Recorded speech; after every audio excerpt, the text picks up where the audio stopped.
오늘의 본문을 보면은 유대인들이 가장 싫어하는 말씀이에요. 그리고 가장 싫어하는 장이에요. 로마서 중에서 이 로마서가 바울이 어느 교회에다가 지금 편지를 보낸 거죠? 로마 교회예요. 그러니까 로마 교회는 그래서 유대파 로마 교회 교인들도 있지만 헬라파 로마 교인들도 있어요. 섞여져 있었거든요. 또한 이방인들도 있었어요. 섞여져 있었어요. 그러는데 바울이 오늘 본문에 뭐라고 그랬어요? 위에 있는 권세들에게 복종하라라고 이야기를 하잖아요. 그러니까는 로마 사람들이 얼마나 화가 났겠어요? 그래서 이 말씀을 아주 싫어했었어요. 왜냐하면은 지금 당시 로마가 이스라엘을 지금 통치하고 있던 이런 시대거든요. 자, 지금 중요한 거는 뭐냐면은 바울은 그럼 어떤 사람이었을까? 바울은요, 바리새인이었어요. 바리새인이 어떤 사람인 줄 아세요? 우리가 말하는 급진적인 보수파라고 이야기하면 돼요. 보수 중에서도 급진적이에요. 아주 초강력 보수주의예요. 거기에는 바리새파 중에는 두 또 학파가 있는데 샴마이 학파와 할렐 학파가 있었어요. 할렐 학파. 그러니까 지금 샴마이 학파 같은 거는 거기는 굉장히 급진 보수 중에서 더 보수적이에요. 근데 할렐 학파는 제가 약간 진보적이었어요. 그래서 지금 문제는 뭐냐면은 이 할렐 학파를 중심을 따라가는 바울이 아니라 샴마이 학파를 따라가는 바울이었어요. 그래서 자기의 인생을 예수님을 안 믿을 때 뭘로 걸었죠? 예수님을 믿는 사람들을 다 죽이는 걸로 목숨을 걸었어요. 인생을 걸어버렸어요. 이쪽이란 말이에요. 그러다 보니까 바울이 어떻게 변했을까요? 예수님을 만나고 난 다음에 다메섹에서 예수님을 경험하고 난 다음에 바울이 변해버렸어요. 그렇잖아요? 완전히 변해버렸어요. 이들을 다 죽여야 될 사람들인데 이제는 살리는 사람으로 됐잖아요. 그래서 중요한 것은 뭘 이야기하냐? 예전에 변하지 아니하였던 바울이 이 말씀을 들었을 때는 어떻겠어요? 다 죽여야 된다고 생각을 했을 거 아니에요? 근데 이제 바울이 변해서 이런 말씀을 하는 거예요. 위에 있는 권세자들에게 복종하라는 거예요. 자, 목회를 하다 보면은 이런저런 근심거리가 많이 있어요. 여러분 자녀들이 많으면은 많지 근심 걱정이 많이 있죠. 그 다음에 또 더 중요한 거는 근심거리가 있지만 나중에 지나가 보니까 첫째는 그냥 노심초사하고 키웠는데 둘째는 좀 덜 하잖아요. 그러니까 둘째가 맨날 그러잖아요. 엄마 아빠는 왜 첫째기 형보다 누나보다 나를 덜 사랑하냐 그렇게 하잖아요. 그 다음에 셋째 나면 조금 더 챙겨치잖아요. 근데 여섯째 일곱째 되면은 지 알아서 크잖아요. 예. 이렇게 되거든요. 그러니까 그래도 그런다 할지언정 나무 많은 가지에 바람 잘 날이 없다고 교회도 마찬가지예요. 교회도 그러거든요. 교인들 하나 섬기는데 이 사람 저 사람 이 사람 해가지고 뭐 그냥 끊임없이 말이 있어요. 이게 바로 교회인 거예요. 이게 바로 사람 사는 곳이에요. 가정도 마찬가지잖아요. 그러니까 이런 일이 있어요. 큰 교회는 큰 고민이 있을 것이고 적은 교회는 큰 고민이 있을 것이다 라고 이야기를 하잖아요. 교회는 교회인 거예요. 그렇기 때문에 조그만 교회는 교육자도 필요 없을 것이고 그렇지 않아요. 다 똑같아요. 한 영혼이 천하보다 귀하기 때문에 그래요. 중요한 것은 뭐냐면은 제가 요즘에 설교 말씀을 요즘에 좀 목사님들의 설교 말씀을 많이 듣고 있거든요. 유튜브가 참 좋더라고요. 유튜브가. 유튜브를 딱 켜면은 목사님들 설교가 쫙 나와요. 근데 저도 꾀가 부려졌어요. 이제 짤 설교가 있어요. 한 5분에서 7분 정도 설교만 딱 듣고 지나가는데 아주 은혜가 돼요. 그래서 다시 한번 원문을 찾아가지고 원 설교를 한 40분, 50분 설교하더라고요. 그래서 들었어요. 그랬더니만은 참 안타까운 경우가 간혹가다 있었어요. 무슨 말이냐면은 저 말씀을 저렇게 해도 될까? 저런 말씀을 성도들에게 이렇게 해도 될까 하는 그런 고민이 있었어요. 왜냐하면은 이 설교를 예수님을 안 믿는 사람들이 들었을 때, 좀 신앙이 약한 사람이 들었을 때, 낙심하고 낙담한 사람들이 들었을 때 이 사람들이 어떻게 될까? 오히려 기독교를 공격의 대상이 되지 않을까? 아니면 목사에게 공격의 대상이 되지 않을까? 그런 생각을 들었거든요. 제가 비유하자면은 바울이 지금 이런 편지를 보낸 거예요. 로마 기독교회에, 로마 교회에, 교인들에게 이런 편지를 보내는 거예요. 괜찮을까? 이런 편지를 보내도 괜찮을까? 왜냐하면은 그들을 핍박하고 그들을 다스리고 있는 자들에게 복종하라니 이게 말이 될까? 여러분들은 어떻게 생각을 하세요? 이런 설교를 하면은 여러분들은 어떻게 하세요? 아, 하나님의 말씀입니다 라고 여러분들을 분명히 들을 줄 믿습니다.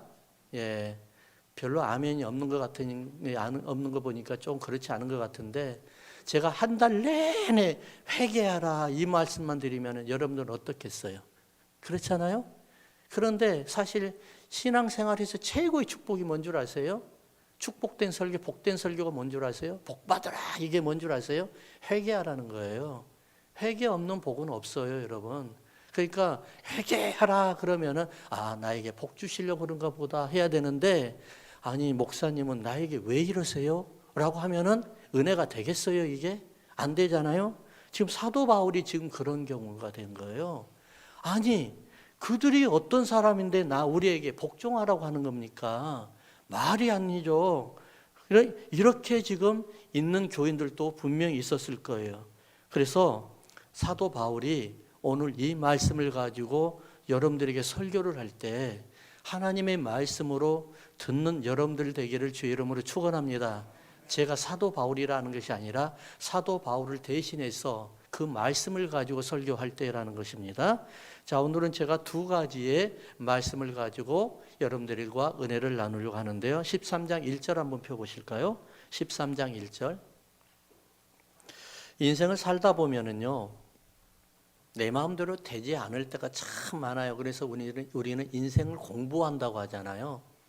처음에는 힘이 있으니까 내 마음대로 다 하면은 마음대로 다 될 줄 알고 있거든요. 근데 살다가 보면 안 돼요, 이게. 그러다 보면은 나중에 인생을 공부하고 이제는 힘을 빼가는 과정이라고 이야기하잖아요. 그래서 어르신들과 어린 청년들과의 차이가 뭔 줄 아세요? 이해력이 좁고 넓은 거예요. 그러니까 청년들은 다 내가 할 수 있거든요. 그러다 보니까 어른들이 말씀하신 게 이해가 안 돼요.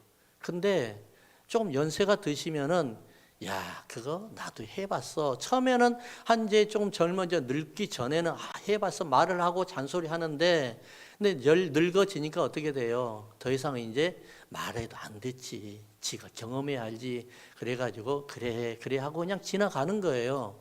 그래서 인생은요, 뭐 그냥 배워가면서 늙어가는 거예요. 이게 어쩔 수가 없어요. 근데 다 배웠다, 어느 정도 다 배웠다 이제 사용하려고 하니까는 주님이 오라고 하는 거예요. 이게 인생이에요, 여러분.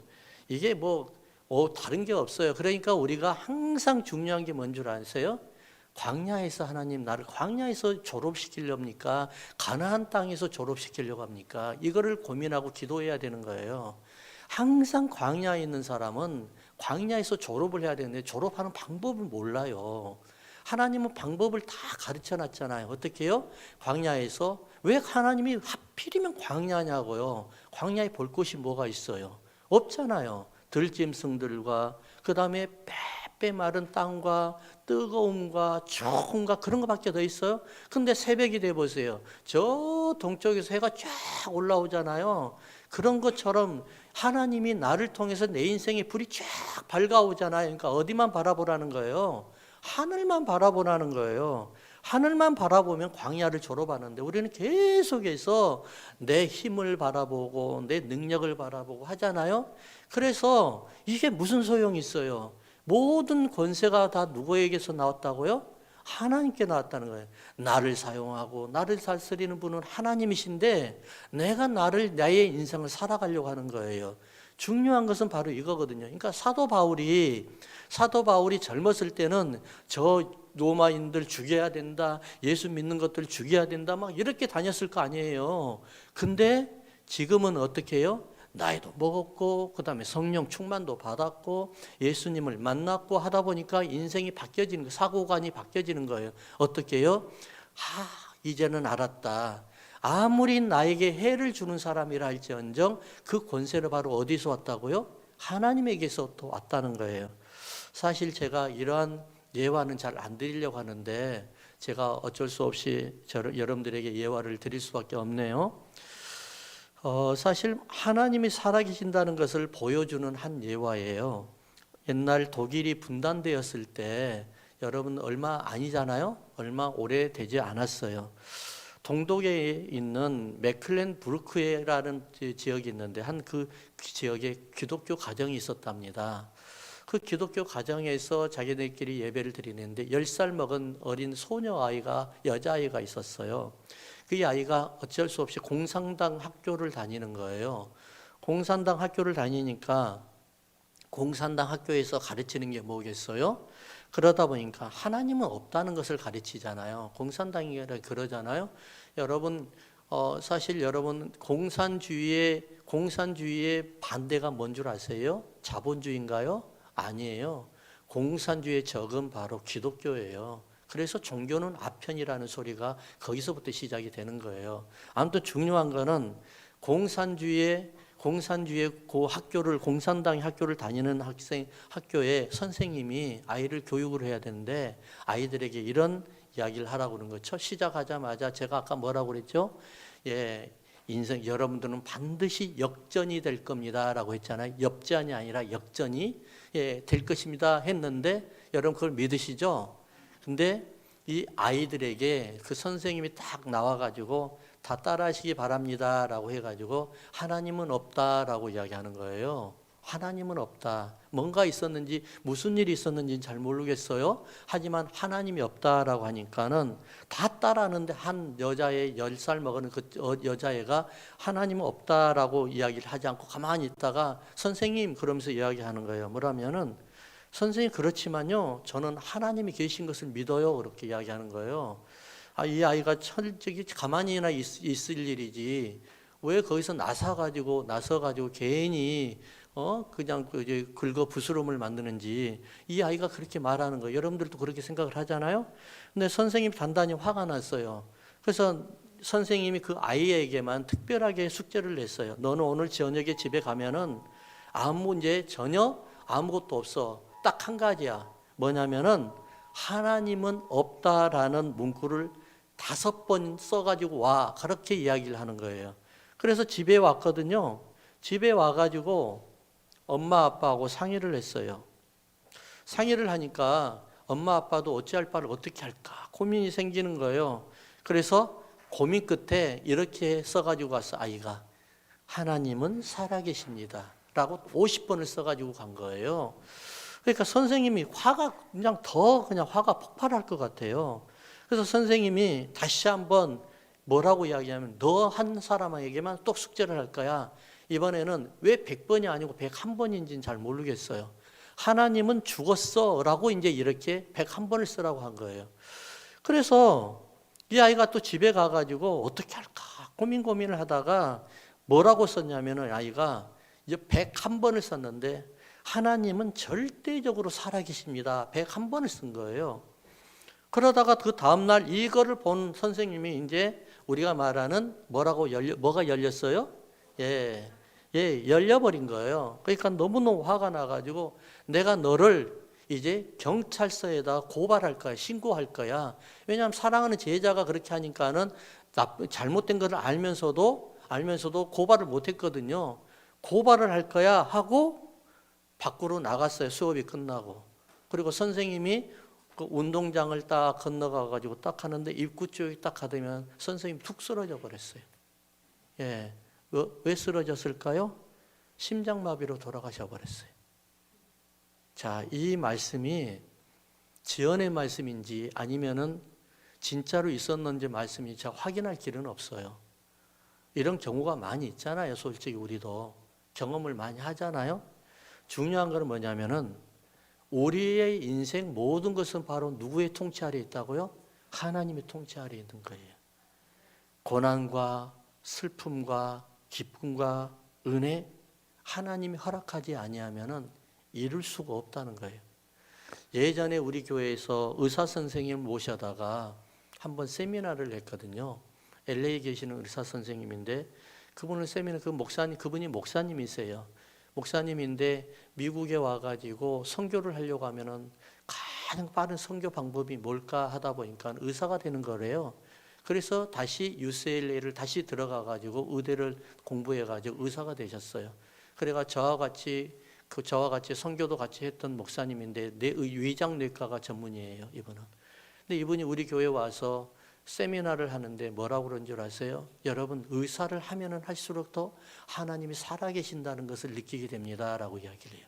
그리고 또 뭐라고 그러냐면은 내가 의사를 하면은 할수록 더 하나님이 나에게 은혜를 주지 아니하시면은 내 인생이 이렇게 살아가는 것을 우리가 은혜롭게 살아가는 것을 경험할 수가 없다는 것을 느끼게 됩니다라고 이야기를 하는 거예요. 왜 그러냐면은 별의별 환자가 다 있대요.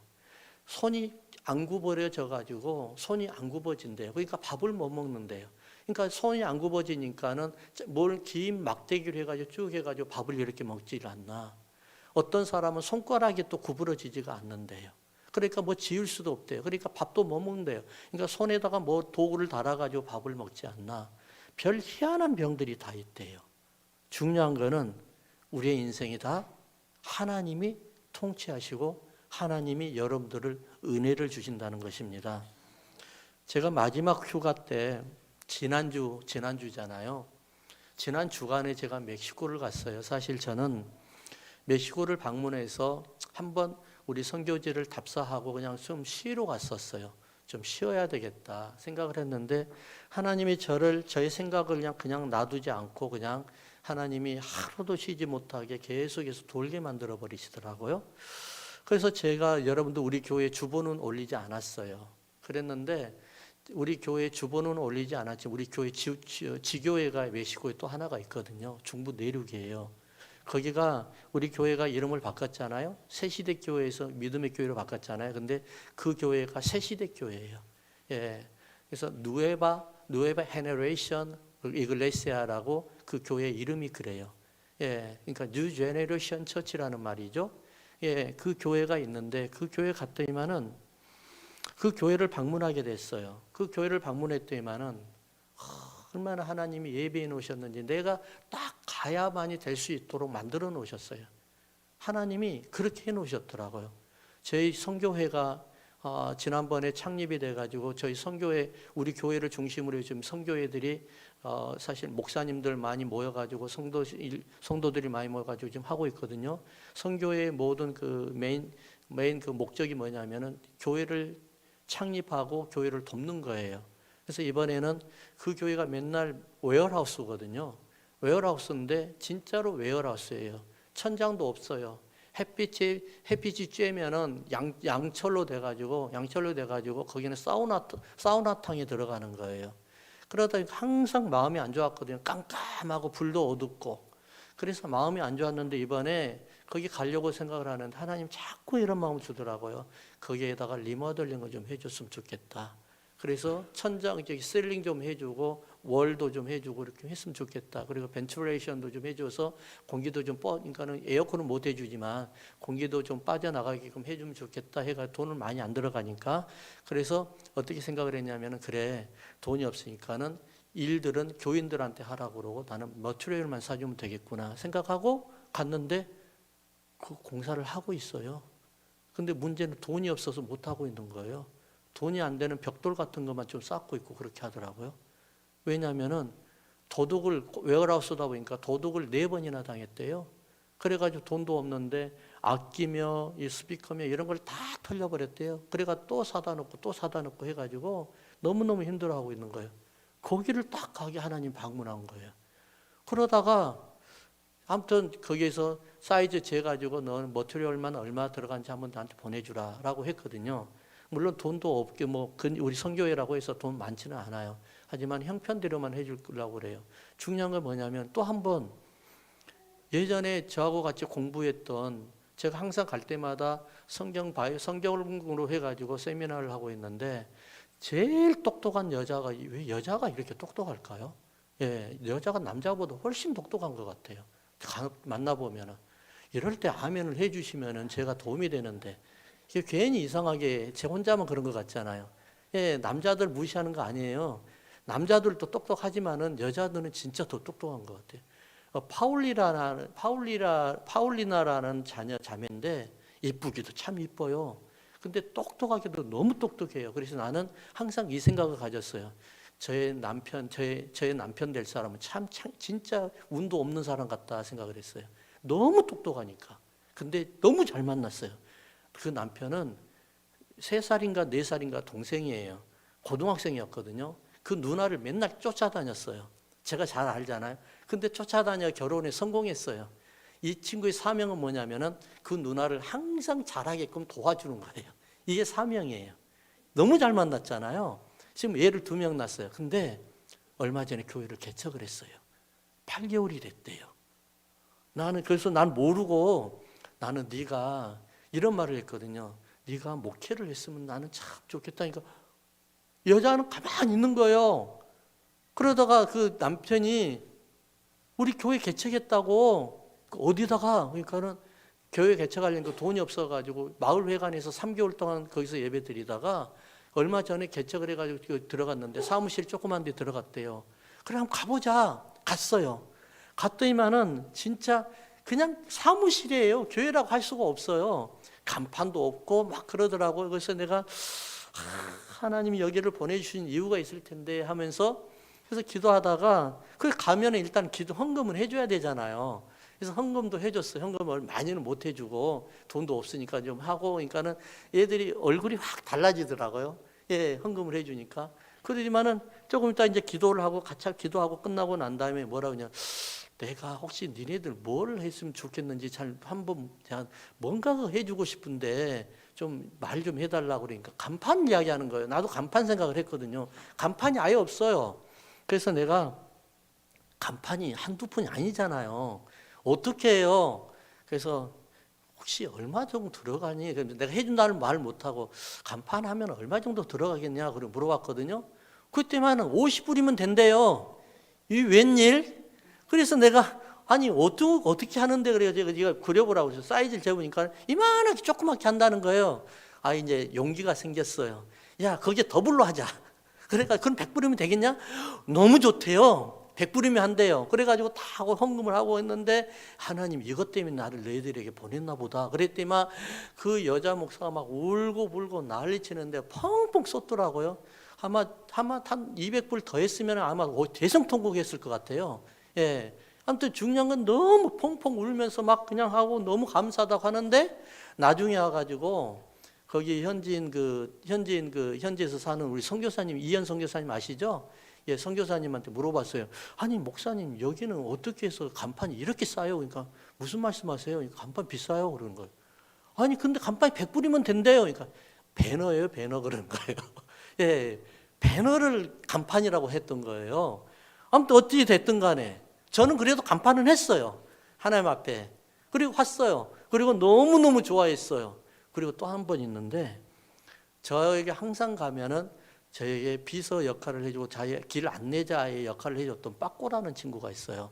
빠꼬라는 이름이 욕 아니에요. 프란시스코라는 이름이 빠꼬예요. 그게 준말이 빠꼬예요. 그래서 나는 얘가 빠꼬 하니까 나도 이게 입이 약간 익지 않더라고요. 그냥 꼭 역하는 기분이야 얘를. 그래서 나도 말 못하고 있다가 나중에는 빠꼬 하니까 나는 이제 굉장히 자연스러운데 여러분들이 자연스럽지 않죠? 저는 자연스러워요. 빠꼬가 이 친구가 나는 영어를 좀 가르치려고 돈을 한 달에 얼마씩 해가지고 얘를 투자해가지고 학원 보내게 해가 영어를 좀 하게 해놨더니만 이 친구가 우리 교회 저하고 가까운 집사님이 신발 공장을 하는데 거기에 무역을 해야 되는데 무역 파트로 이 친구를 훅 데려가 버린 거예요. 그래가지고 원래 이 친구가 목사하기로 했거든요. 그런데 목사 안 하고 이 친구가 거기에 얼마나 일을 잘하는지 돈 맛을 보니까 부사장이 돼가지고요. 입술에다가 여기에다가 콧수염 딱 해가지고 나한테 나와가지고 나한테 아주 그냥 좀 거만을 떨더라고. 지난번에는 얘가 끝났다. 아이고 끝났다. 얘 목사 언제 하려고 그래 끝났다 했는데 감사한 건지 안 된 건지 이번에 그 애가 잘렸어요. 예. 너무너무 나는 그래서 나는 겉으로는 어떻게 하냐 했는데 나 속으로 막 그냥 웃음이 나가지고 너무 하나님이 하시는 것 같아가지고 너무 좋아가지고요. 내가 드디어 됐구나. 드디어 됐구나. 그러면서 너 어떻게 할 거니? 그러니까는 자기 모르겠대요. 그러면서 우부할까 생각을 한대요. 그러니까는 우부하려고?